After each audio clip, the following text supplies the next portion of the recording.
Good morning, dear guests, and welcome at Realty on Expo 2025.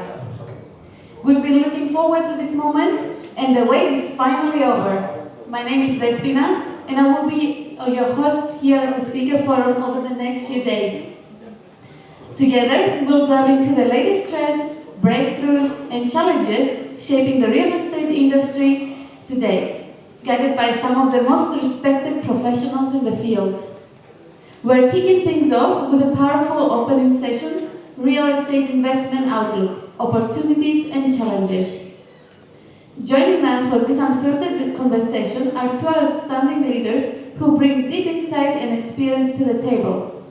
Please join me in welcoming Mr. Marios Thanousis, CEO of Invest Cyprus, and Mr. George Chrysochos, Executive Director of Cyfield Group. Let's give them a big round of applause.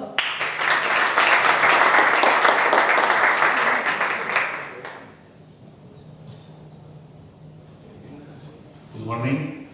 First of all, welcome to this important session with real estate. As you all know, the real estate investments are a component, a major component of investments in every sector in Cyprus, every economic sector. And as such, Invest Cyprus is giving a special attention to the real estate market. And I have the pleasure to have with me Mr. George Chrysochos, one of the leaders, maybe one of the most important and leading companies in Cyprus, Cyfield, with many years of experience in the sector, from large projects to small projects. And we will be discussing the real estate market, the real estate investments, the future outlook, and the policies. So thank you, George, for being with us today in this session. It's an honor, and I have to say that Realty is the most successful real estate event in Cyprus. So congratulations for another year of success. And I'm sure we will enjoy this chat, discuss everything about real estate. And again, thank you for inviting us to this fireside chat. Indeed, Realty is one of the most important organizers, and we are very thankful for inviting us to be here. So I will go right in with a very strategically important question for real estate. George, how will the government policies affect real estate, for example, in permanent residency, naturalization, VAT, headquartering, the IT benefits and other benefits offered to companies, tax reforms, and the patent law? This is a huge gamut of products, Cyprus products. So, please. Well, real estate is one of the most important sectors of the economy. Have in mind that 15% of Cyprus GDP comes from real estate and construction. Therefore, the government knows that. Every government in Cyprus have known that. So they give extra attention to this industry because it's the backbone of the economy, and it has indeed saved us during difficult times in Cyprus. And of course, real estate is always associated with economic growth as well, and government policies. It's not one of the traditionally regulated markets, but it is affected by government policies. All these things that Marios mentioned are the things that affect the attractiveness of Cyprus inside. We want to change the microphone. So all these things that Marios mentioned is basically what determines the attractiveness of Cyprus, of real estate in Cyprus. First of all, apart from the taxes, which is something that traditionally Cyprus has had a big advantage. Even though there is a tax reform right now, it will increase from 12.5% to 15%. However, it will simplify other things, and we don't see it as a bad thing, even though 2.5% is a lot. It will increase the reputation of Cyprus abroad, that it's not just purely a tax haven. So it is a positive change. Now, Marios, of course, mentioned the IT company benefits as well.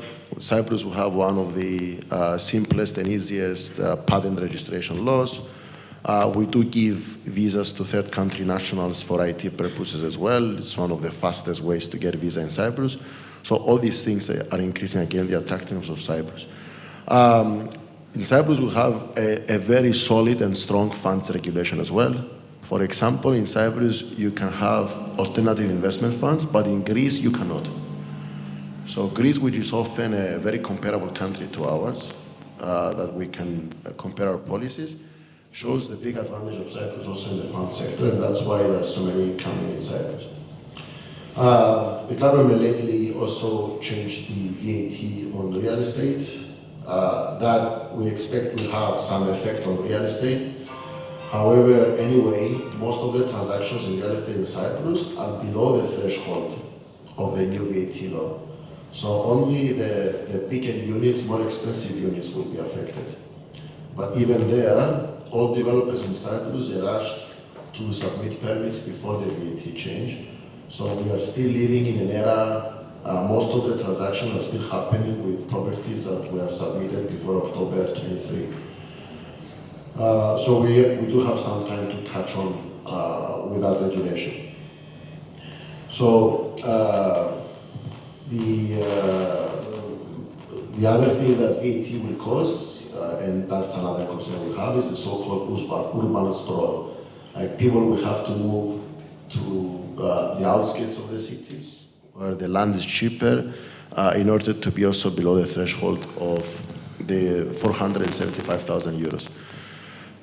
Limassol will be the city most affected by this because the properties are more expensive.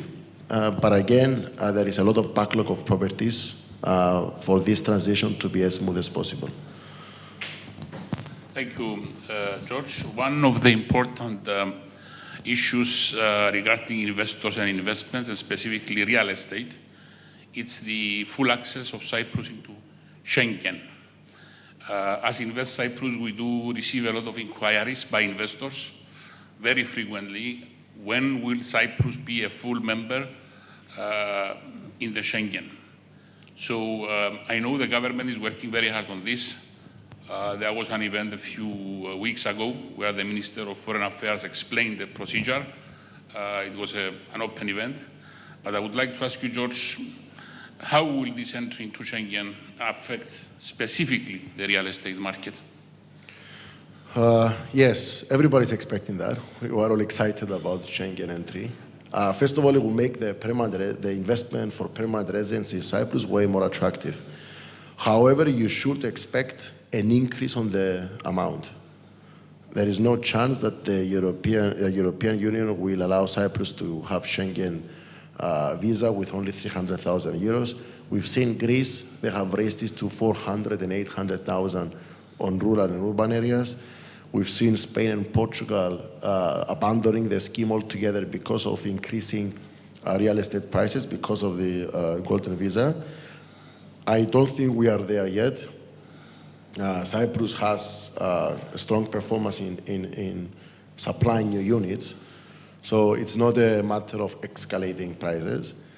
So I think it will increase to around 500,000, most probably, and it will still be very solid and strong. So it will not affect the properties of the medium to low class properties, which is the major concern of the government. Like these properties will probably focus more on the luxury ones, which is less of an importance for the government. However, Schengen will increase mobility in Cyprus, so it will be again more attractive for businesses. People who come here from third country nationals with working visas in Cyprus, they will be able to be more mobile and flexible in the EU. So I do expect a more influx of companies coming to Cyprus because of Schengen visa. It's a good enough reason. And it will also increase the trust in Cyprus. Schengen visa, being part of Schengen means that we're going to have a tougher border control, because then it's open borders to the EU. So other companies, other countries in the EU, they will look at us with more trust as well when it comes to which people we bring inside Cyprus. Thank you. We do expect that this will help a lot, Schengen visa. and the Minister of Foreign Affairs gave us some indication.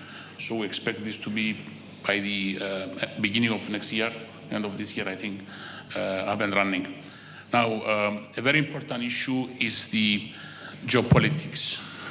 We are in an area where we are surrounded, unfortunately, by turbulence, and would like to get your views from your expertise, how this will affect Cyprus, this geopolitics. Seems that some wars we are going to end up. This is not the case. Are sanctions going to be lifted? How does regional instability affect real estate in Cyprus? Well, Cyprus has always been a safe haven. It all started with the 80s when there was a Lebanese civil war. And then in the 90s, we had the breakdown of the Soviet Union, Yugoslavia, and it keeps on and on. We have managed to establish Cyprus as a brand name for being a safe haven. And part of that is because Cyprus is welcoming everyone.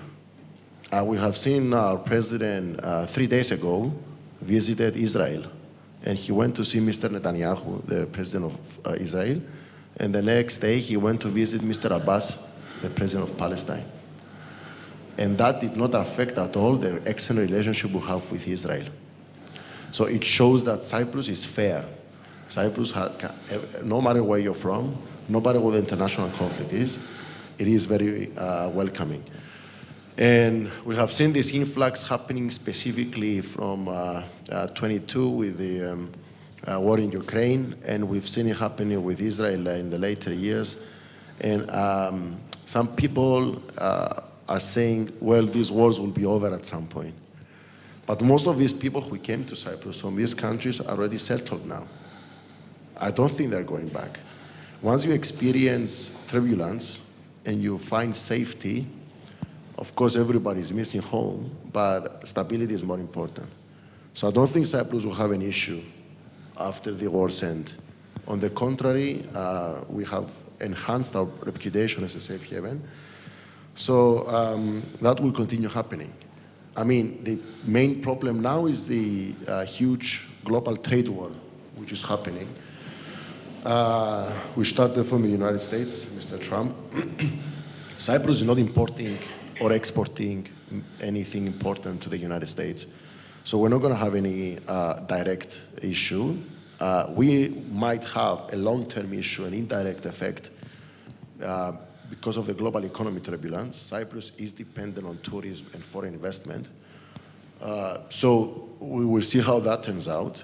But again, real estate as such, which is our main topic, is very resilient. It's one of those markets that are not affected by somebody tweeting at 4 a.m. in another continent. You see all the other investment classes having issues, but real estate is resilient because it always reflects the needs of the people. Thank you very much. I can testify of the visit of our president, Mr. Christodoulidis, to Israel. We were there a day after with delegation. We were very much welcomed. And a few weeks before, we were in Lebanon. Again, very much welcomed. And this is clearly is important. Stability, its continuity, and the role that Cyprus is playing in the region.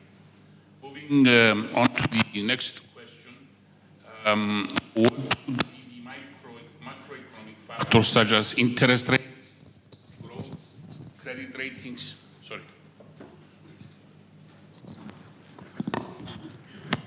Moving to the next question, how would the macroeconomic factors such as interest rates, growth, credit ratings, and how they affect the real estate market? Well, as we said before, real estate is associated with economic growth. Cyprus' projection for 25 is 3.6% GDP growth, which is the third largest in the EU. We've seen countries like Germany still suffering from negative growth, but Cyprus, again, is a beacon of light in the whole continent. We see credit rating after credit rating being upgraded. We see inflation at 2%, which is the healthy inflation. We see unemployment zero. Our employment rate in Cyprus, this 4.7%, is lower than the structural unemployment level. Structural unemployment is the unemployment that depends on the industry mix of Cyprus. In a country where tourism is 22-23% of the GDP, and it's more dominant in the summer, we have unemployment less than 5%. Everybody knows that it's on the contrary. Our main problem is finding personnel. So when you are in conditions of full employment, when everybody is working, that means everybody is producing, everybody is making money. So there is no way that the economy will not improve at all. And this affects real estate as well, because real estate for most Cypriots, especially locals, but also for international investors, but for locals, the demand is based on interest rates from the banks, willingness to sell, and also salaries, which are increasing a lot due to the full employment levels, and also to the field, to the market feel. Like when everything is going well, people are purchasing.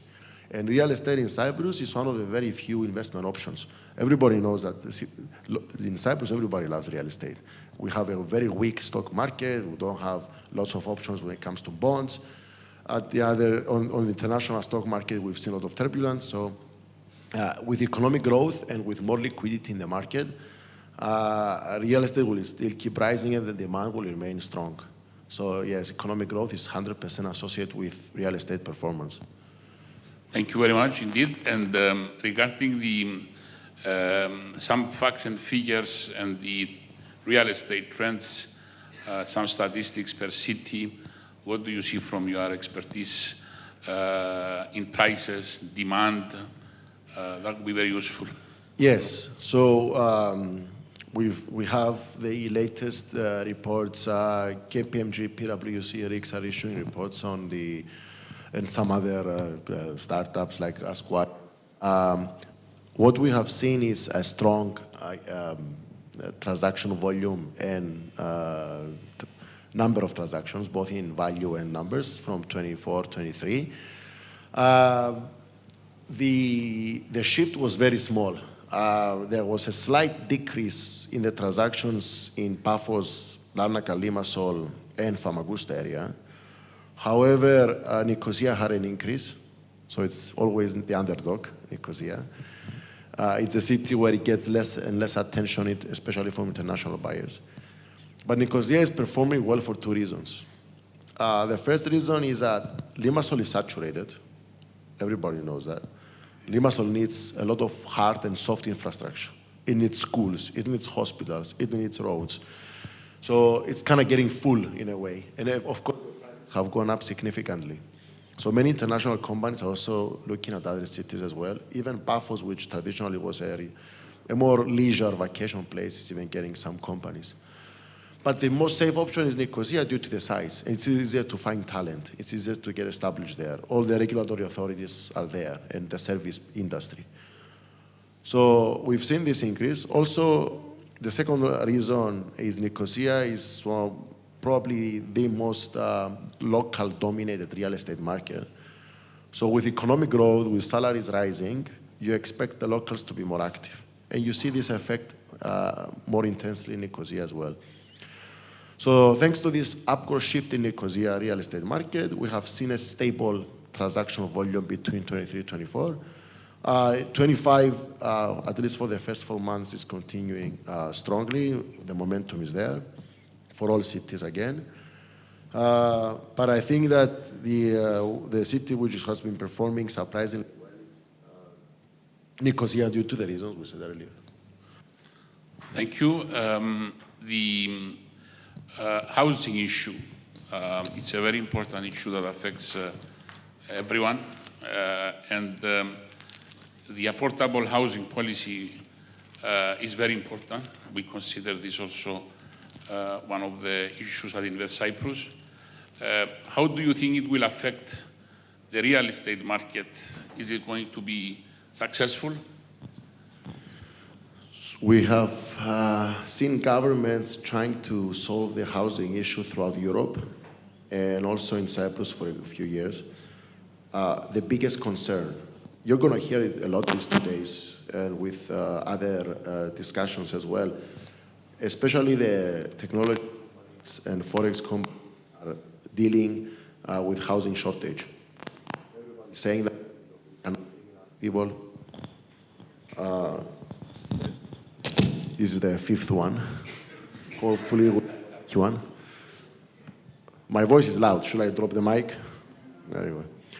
So we've seen all these international companies complaining about housing and affordability. And I think this government, and we salute this effort, has made an attractive scheme, finally. So there are three basically schemes. One is the build to rent, which is, the target is mostly international companies with lots of personnel, because they give them a lot of extra coefficient and tax benefits if they rent most of the units that they develop. And then we have the conversions and the renovations, which it's not that attractive to developers like us, but anyone can use it. And then, of course, we have the build to sell, which gives us 25% extra coefficient if we do 20% affordable housing. Many developers have already used it. There are quite a few applications. We have used it as well as a company at a project. Of course, it has some limitations, and these limitations is the plot size and the coefficient requirements. The first scheme that came out, the whole of Paphos was excluded, because in Paphos there were not enough plots with 1.2%, with 120% coefficient, with size more than 1,000 square meters. So the whole city was excluded from the plan. So we sat down, the Developers Association, with the Ministry of Interior, and they have changed it so that anyone and every city can qualify for it. It's a social effect, it's an economic effect, and more efforts should be done to make sure that this program is successful. The success of affordable housing means more people coming to Cyprus, more companies coming to Cyprus, which has a knock-on effect on everything in the economy.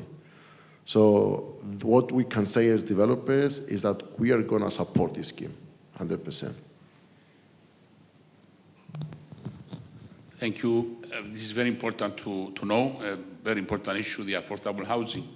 Now, regarding construction, how is the supply side issue with real estate, and what is happening with the production of new houses? Yes, real estate, like every other industry, is demand and supply. We said earlier that for many reasons, demand is strong. Cyprus keeps being an attractive destination, low interest rates, economic growth, and all these beautiful things that we said earlier. So demand will remain strong. Now, what's happening with the supply side, which is another concern? First of all is the permits issue. We've seen a big delay in permits lately, of course, mainly due to changes in the local government, but not only that. And there is, of course, they're changing now the low-risk developments, so up to 4 stories and 12 houses on a single line of plots. We will get permits within 40 days, planning permit, another 40 days building permit. We haven't seen it happening yet because the 80 working days since the program was issued have not passed yet. So we don't have a real example whether this works or not. We are expecting that hopefully to work. It's not only going to solve the majority of the permits, which are considered low-risk developments, which is single houses and up to 4 stories buildings, but it will remove a lot of the workload of the public servants, of the local government and the planning authority to issue the bigger permits as well. Those are suffering. For bigger projects, it takes up to 2 years to get permits due to the long way. But hopefully, now that they will focus there, that will improve. Now, the other bottleneck on the supply side of the production of new buildings is construction limitations. The construction industry is working at full capacity today. Back in 2017, there were 38,000 workers in the construction industry. Today, there are 43,000 workers. 5,000 people only increase from 2017 to 2025. And the transactions in real estate have more than doubled. So with the same people, we are producing twice as many assets. You understand what I mean, working at capacity? I'm sure everybody has a construction site nearby. They're working Saturdays, Sundays, nights, all the time. It's annoying, but it's a necessary evil. So the main reason for that is the lack of skilled workers, and of course any jobs related to construction, which is a major issue for our industry. And this is something that will, first of all, keep the cost rising. When somebody is full of work, any subcontractor, for the next job, they charge more. Why not, right? Anyway, they're full. So even though the material inflation has stopped, which was a major issue between 22 and 23 after COVID and the war in Ukraine, we see salaries rising. ATA was imposed back on the construction industry, so that's an automatic 7% increase on the salaries. Bear in mind, for the construction of a new house, of a new building, 1/3 of the costs are salaries, workers, wages. So if 7% increase happen overnight on the wages, and it keeps increasing every day, you understand that the cost of construction will still rise, no matter what happens with the material cost, with the commodity cost. So costs will be rising. The capacity to produce, unless the workforce issue is not solved, will remain where it is. And this, again, the result will be to push the prices up. Because the prices, I guess we said before, it depends on demand and supply. We have a demand which is solid, which is resilient, which is stable, and a supply which is limited. So yes, investing in real estate is still amazing because it's impossible for the prices to drop, especially for new builds. 3 minutes So left. again, we're working close with authorities to solve this issue and with the Ministry of Labor. They have streamlined a little bit the process, but for big companies like us, it's possible. We brought more than 100 workers from Egypt and India. But for small companies, I mean, 70–80% of the construction industry are small crews. They're doing carpentry, aluminum works, they're doing steel work. These people, 20, 15, 10, they don't have the administration power to apply and bring all these people from abroad. Where are they going to place them? How are they going to feed them? Where are they going to give them space to live? So it has to be a holistic solution for the industry and not be left on the appetite of every company to bring these people. It takes 6 months, and it's not easy. 2 minutes left. Yes, again, the conclusion is that the supply, with the limitation in the supply for permitting construction reasons, will keep the prices increasing. Thank you very much. And very related point is the licensing, permitting processes and the delays that are experienced. And in view of the recent change structure of the municipalities into the so-called EOA, which is the districts, let's say, administrative organizations for such matters, the planning authority transformation, how do you think this will help the whole situation? Local government change has been one of the most politically discussed things in Cyprus for 20 years. It's great that we have reduced the bodies. We had 35 planning issuing bodies before. Every small municipality was issuing permits. And there was no harmonization. People in Limassol were asking different things than in Larnaca, in Paphos, but not even that.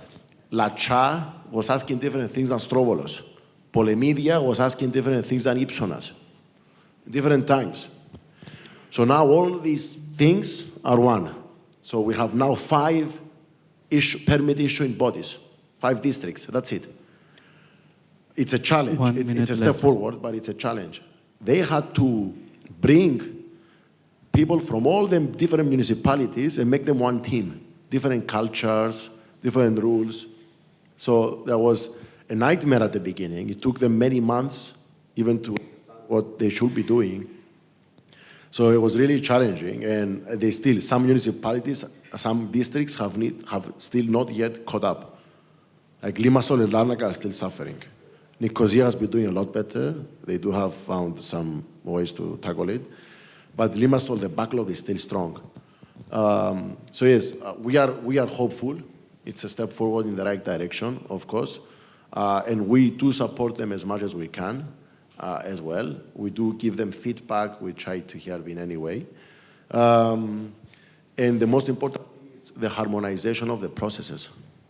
For example, one typical example is when someone wants to get an exemption and change the use from commercial land to residential or the other way around, or from industrial to commercial, they have to do the so-called,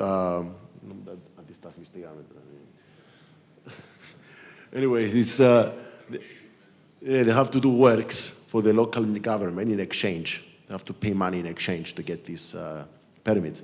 And every municipality was asking different things. And now everybody's asking the same, finally. So that's another good also for the developers as well, to know what they expect. Thank you very much. And one of the major issues that are being discussed globally is sustainability, environment, climate, the green trends. How do you think those will affect the housing industry, and what are some other property design trends that you can share with us? Sustainability, it's a hot word. So yes, we could not be left out. First of all, the regulation forces all new builds to be of energy efficiency A. That means that there are higher costs, of course, associated with that. It's not it is still expensive to make energy efficient buildings. But it's worth it. In the long run, the savings on electricity, on water, and everything are definitely worth it. Of course, lately we have some trouble with PV. Everybody knows the curtailments on housing from PV. So I always recommend that you should focus on efficiency than production, always. The return on investment is much better. So insulating aluminums, or the insulating on the outside walls, the underfloor heating, heat pumps, all these things, you should make sure they're on the highest efficiency. Of course, this property change and the cultural change in designing properties is not only affected by the sustainability in terms of climate, but also the way of life of people. Right? Now people spend way less time in homes, their homes are smaller, we have abandoned this idea of having a huge home. And of course, millennials are always targeting, their spending pattern is mostly on experiences than materialistic stuff. So we do have seen a trend in houses getting more on the being as effective as possible rather than huge. So yes, all these design changes are helping sustainability as well. And the one last note before we close, ESG requirements coming from EU on all companies soon for financing, for cost. For example, your interest rate when you buy a house will be affected by how green the house is. So these ESG requirements on banking as well will affect real estate. We will be submitting the type of material we use in every house when we build. So yes, we've seen this change and will definitely affect real estate. Thank you very much. I think we have reached the end of the questions to you. We'd like to open it up to questions from the audience, from you. It's a chance to hear from George what is happening in matters of your interest in real estate. Please, questions?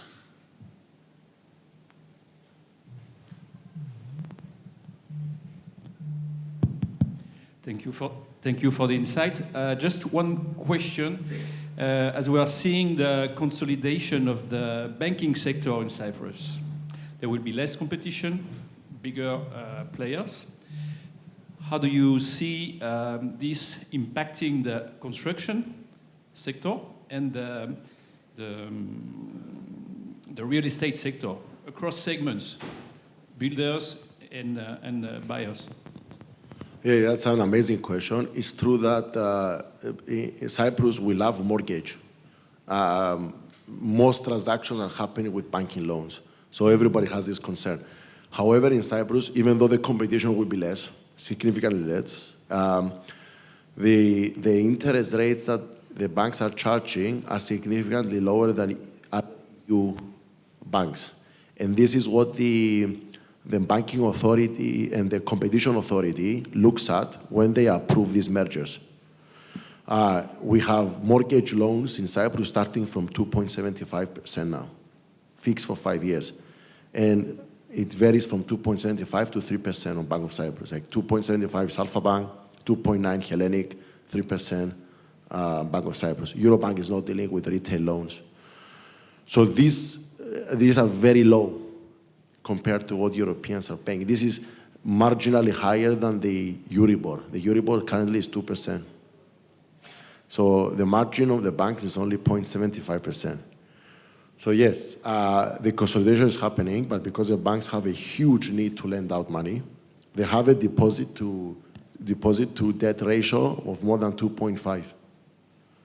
So with interest rates going down, they will not be making arbitrage on deposits anymore, because most of the money they made, all the profits they made in the last 2 years were from deposits. They were giving the people 0% or 1%, they were getting 4% from the central bank. So this arbitrage gets reduced now. So their income will go back to interest. So they have to lend out. In order to lend out, they need to keep the rates attractive. So I'm not worrying about that. I'm not worried. The consolidation was supposed to happen. Cyprus is too small to have 6 banks. Greece has 4. So yeah, it was definitely going to happen, and I think that you shouldn't worry about it. The rates will remain low. Thank you, George. Any other question?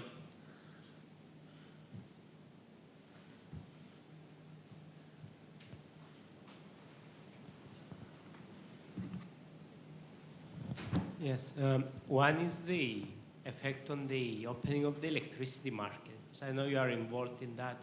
Where do you see that happening, and how is it going to happen? Because now it's been going on to be liberated for the last 5 years and it's still not liberated. We have a big issue with people accusing the government of allowing solar parks to make enormous profit that drive up the price of electricity. And if we relate this to energy efficient buildings, as I understand, some people now would be asked to pay more in advance so they can save more later. So where do you think the situation will go? This is the first question. And the second question, we like to promote Cyprus, very good for people to live. We build houses, we promote the climate and everything, but in my opinion, there's a lot of lacking government regulations to support this market. For example, the new law on common ακίνητης ιδιόκτησης. Yes, it's been years in the parliament, it's not been voted. There's some other laws that I think they hinder or they make it difficult for somebody from outside Cyprus to come and live here. I want your opinion, because I think a lot of the developments is not for the Cypriots. We want to attract people from other countries to come and live here, like they tried to do, for example, in Dubai and other countries. Thank you. Yes, 30% of the transactions in Cyprus are happening from foreigners. So I think we're doing well on that, on attracting foreigners. I will start backwards. The law of against idioctisias was discussed about 3 months ago with the Ministry of Interior. They have finalized the rules on common expenses and the obligation to pay common expense and maintenance and to force people to do maintenance on the buildings as well. So that's a huge change. It's a positive change. And also they are forcing a capex sinking fund. So everyone will have to put, apart from the common expenses, they will have to put some money for major maintenance overhauls. And that will be 0.2% of the value per year of the lands and registry value. So yes, I think it's time. It will be voted in the next year, hopefully. There was a lot of discussion by everyone for this topic. And it's almost there. We are also pushing for it as well. I will be quick on electricity because that was the main point of the discussion. However, I know it's burning everyone. Electricity market will be liberalized in October. This is the latest discussion we have with the transmission system operator and the market operator. However, you should not expect to see major drop in the prices. The prices in Cyprus will drop when natural gas arrives in Cyprus. That is a key thing. 30% lower electricity prices when natural gas arrives because it's a much cheaper fuel, way more efficient, and also with much less CO2. So that is a big milestone where we need to be pushing. Storage is another thing that will help more renewable penetration. It's going to help a little bit, for sure, but not majorly. Like with the installation of the current storage schemes, we're expecting about 5 to 10% decrease in the price. However, again, it's not going to be as effective as natural gas. Natural gas has been even longer than the electricity market. The 2004, when we entered EU, we had rules. Open the electricity market, bring natural gas in Cyprus, and push renewables. Since 2004. 20 years, 21 years have passed.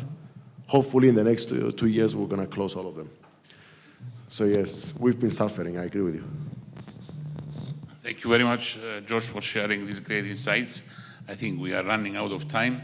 I would like to thank you for being here with us, and thank you to George for sharing this great. Thank you.